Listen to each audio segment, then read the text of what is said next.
अस्सलामुअलैकुम दोस्तों, welcome back to our channel find Urdu.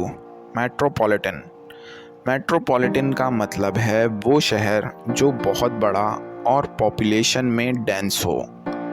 ये अक्सर बड़े शहरों के लिए यूज़ होता है जो कल्चरल और इकोनॉमिक सेंटर्स हैं, जैसे कराची, लाहौर या Mumbai.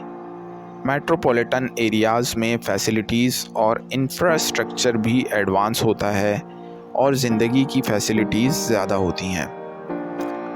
Metropolitan areas have a fast-paced lifestyle and more opportunities. Metropolitan areas में लाइफ स्टाइल फास्ट पेस्ड और अपॉर्चुनिटीज़ ज़्यादा होती हैं। तो दोस्तों, मेट्रोपॉलिटन का मतलब है बड़ा शहर जो लाइफ स्टाइल और अपॉर्चुनिटीज़ में एडवांस्ड हो। उम्मीद है अब आपको मेट्रोपॉलिटन का मतलब समझ में आ गया होगा। मिलते हैं नेक्स्ट वीडियो में। शुक्रिया।